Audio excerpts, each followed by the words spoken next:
seuls les chiens répondent à ta voix. Souviens-toi, et n'oublie pas que seuls les chiens répondent à ta voix. Souviens-toi et n'oublie pas, c'est l'enfance du monde. Tu te tiens à peine debout, dans l'ordre des choses, perdu au milieu des éléments. Le paysage est immense, et il semble une fête vorace pour les êtres et les choses fragiles comme toi. Tu grognes et renifles, et grognes encore, et seuls les chiens répondent à ta voix.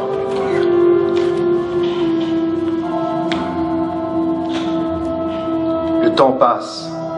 Le temps est un allié précieux lorsqu'on ne veut pas mourir, dans les langes de l'histoire. Le temps passe et seulement tu écartes tes lèvres. Tu fais bouger tes mâchoires comme tu l'as vu faire, des bêtes à sang-froid, et tu cries. Et seuls les chiens répondent à ta voix.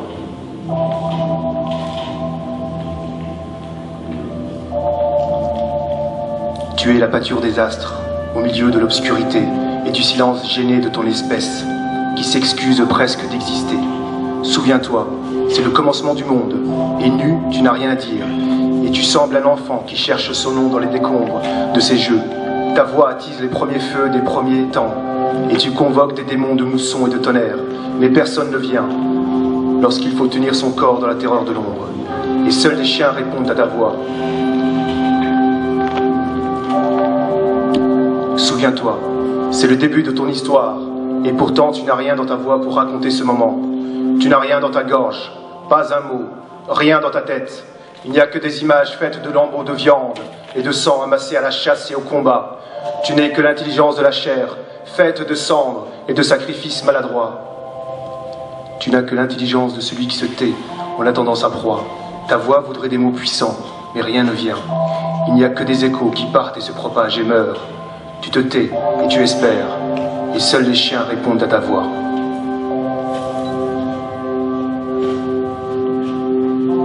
Maintenant le temps passe. Les âges se ressemblent comme le monde. Tu pourrais avoir 15 ans, et petit à petit, ta voix amasse ses forces. Tu es au commencement du verbe, et tu ouvres enfin la bouche sans crier, et c'est un peu de vivant qui pulse entre tes lèvres. Et ta voix devient le petit orgueil de ton espèce, et seuls les chiens répondent à ta voix.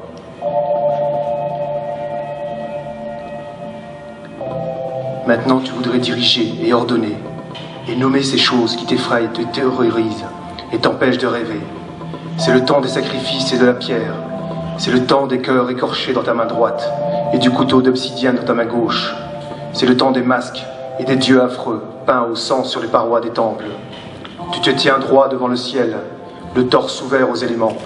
Tu n'as peur que de ta parole et tu chuchotes aux dieux. Et seuls les chiens répondent à ta voix.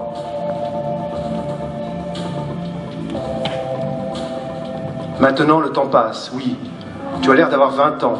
Tu as l'âge d'un monde que tu refuses de croire. Ta voix se perd et se transforme dans le crépitement des nuits électriques. C'est à nouveau le temps des grandes solitudes, comme lorsque tu parlais à ton Dieu unique dans le désert, comme lorsque les prophètes se rassemblaient pour jouer à la courte paille, pour jouer à celui qui sait, pour aller choisir un Dieu à honorer. Tu as sans doute 20 ans, et comme le monde semble vieux et triste sans ta voix, tu voudrais t'immoler dans l'alcool et les drogues, mais ta voix n'est rien si personne n'écoute. Ta voix n'est pas grand-chose si personne n'est attentif. Alors ta voix demande « Qui m'écoute ?» Et seuls les chiens répondent à ta voix. Maintenant tu as conquis le monde à force de victoire et de conquête. Tu as conquis le monde avec ta voix qui a cherché dans les sursauts du langage, dans la brutalité du verbe roi, le roulement des mots, le hasard des syllabes, la cogne des consonnes, et qui a ordonné aux bêtes et aux éléments de se tenir loin de ta colère. Ta voix est une langue ancienne, muscle stigmatisé à ta mâchoire, qui dit ton troc avec les morts, ta violence au télégraphe et aux ordres baptismaux. Maintenant tu es seul. Tu es debout devant ton miroir, devant ce qui se fait de mieux dans la reproduction du remords. Tu essayes vainement de te faire peur, tu essayes vainement de paraître terrifiant, et tu murmures « Are you talking to me ?» Et tu attends. « Are you talking to me ?» Et rien ne se passe. « Are you talking to me ?» Et le monde n'est pas plus effrayé qu'avant. Ta voix tangue, de la bouche de l'un aux oreilles de l'autre.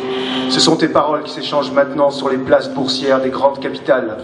Ce pourraient être de vieux tickets de rationnement ou des lettres d'amour, qu'importe. Parce que ta voix n'est qu'un leurre.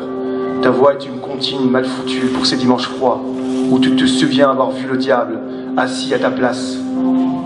À moins que ce soit l'un de tes amis de passage. ou une femme, ou un chien. Le diable, tu le sais, n'est pas regardant sur sa tenue. Et tu demandes encore, « Are you talking to me ?» Et seuls les chiens répondent à ta voix.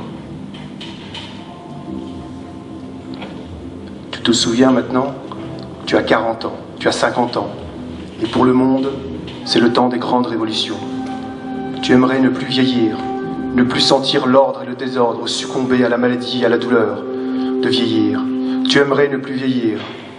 Et tu portes ta voix, et tu portes le fardeau du sens et du langage. Ta voix demande et personne ne vient.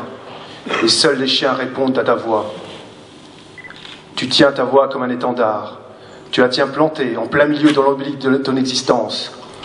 Ta voix s'est mise à se mouvoir, sans pudeur, vers le mal et le pouvoir, lentement d'abord, puis de plus en plus vite, jusqu'à recouvrir des villes en une nuit, de paroles insanes, de malédictions, de forains. Maintenant ta voix ordonne, ta voix ment et parle de miracles et de mirages pour ton peuple pauvre, élevé dans le cœur d'une génisse. Ton peuple pauvre en bras de chemise, ton peuple pauvre et idiot, friand de symboles et de chants absurdes, de marches nuptiales et de rangs serrés. Tu portes ta voix et ton peuple pauvre devient cette foule immense, cette foule grimaçante sans remords et sans visage, cette foule que tu hantes avec tes mots, une foule grimaçante et brune qui lève la main droite en criant ton nom.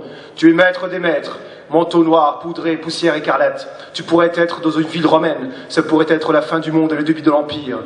Tu es une meute vorace, à toi tout seul, tu es le monde en sang, souviens-toi.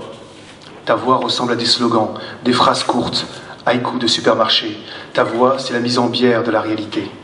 Une épitaphe sonnante, c'est le deuil du siècle dernier. Ta voix est un entassement de papier, l'administration de la douleur, dans les couloirs des commandantures.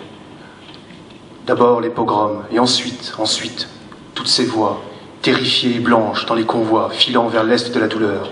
Temple des solitudes, ta voix dévide ses bobines de nerfs, ses barbelés de crin noir, ta voix claustrée entre le point et la virgule cisaillée. Tu portes ta voix, et ta voix fait plus de morts que la plus sophistiquée des armes. Ta voix ouvre le temps des colères, ta voix est une lueur sans lumière, ta voix est le couteau de l'assassin, les premières balafres du crime. La syntaxe roturière de ta voix, la langue fourche de ta voix s'agite dans ton ventre et résonne dans les ossuaires.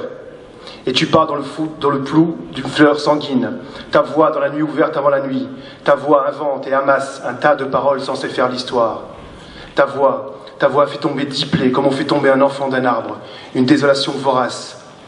L'inventaire de ce que ta voix a rendu désert et sans fin.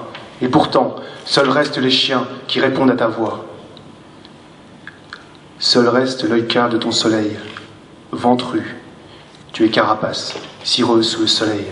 Ta voix tente de pardonner, ta voix récite des psaumes d'apothicaire, mais il n'y a pas assez de compassion dans cette voix pour refaire l'enfance, et seuls les chiens répondent à ta voix. Plus tard, te voilà toujours seul, ou lâche, c'est comme tu préfères, et ta voix est devenue plus assurée, de cette assurance qui ne supporte plus le doute, qui ne supporte plus l'infirmité du monde. Tu parles et tu es seul. C'est le temps des grandes défaites et des suicides au cyanure dans des bunkers de béton sale. Tu parles avec cet élan grave d'un suicidé au bord d'une falaise. Et tu as raison. Et dans l'odeur d'essence, de chair et de papier brûlé, tu parles maintenant, la pharmacopée du verbe grésille dans ta bouche. Ta voix, et des hommes et des femmes jettent des ordures à tes pieds, te crachent au visage et tu parles.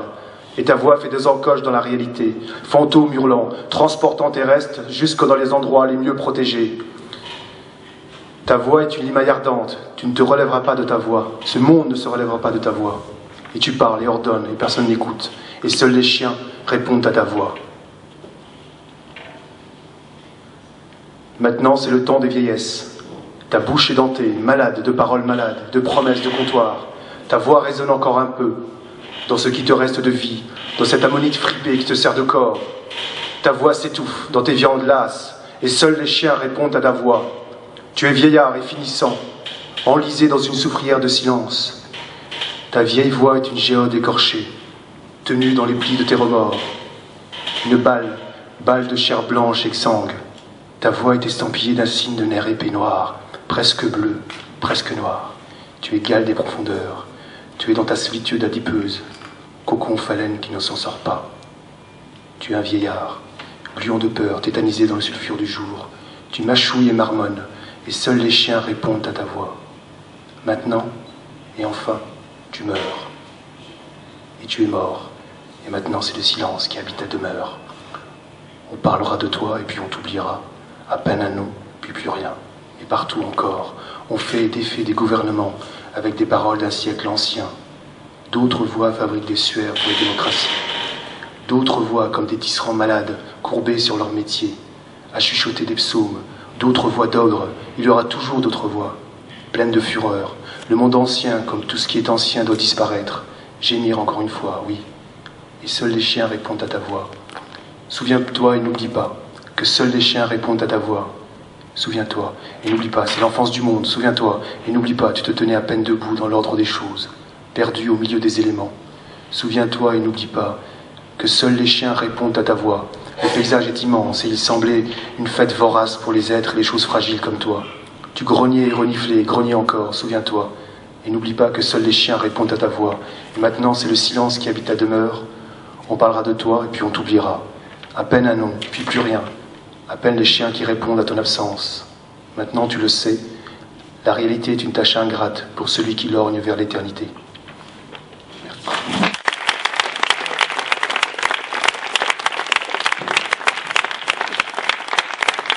Mon parcours, donc Dijon, ensuite la fac, quitté très rapidement, hein. Ensuite en fait l'envie d'écrire très rapidement, enfant. Après le parcours, pas habituel évidemment, mais très rapidement j'ai fait des petits boulots à droite à gauche, puis j'ai commencé à écrire. Ensuite le grand chemin classique, premier bouquin, deuxième bouquin, et après petit à petit je suis allé vers le théâtre. Mais très rapidement je me suis mis aussi à faire des lectures en fait, avec des amis, avec d'autres écrivains. Donc voilà, et là c'était l'occasion, après pas mal d'années en fait, où on m'avait proposé de faire une lecture, qui est toujours une expérience intéressante, parce que on est écrivain et pas comédien, donc c'est toujours un peu difficile, plus que la normale, sachant que l'écriture c'est plutôt solitaire comme exercice, et là voilà, donc c'était un peu l'occasion. C'est toujours impressionnant, ça fait toujours un peu peur, mais en tout cas ça s'est manifestement bien passé.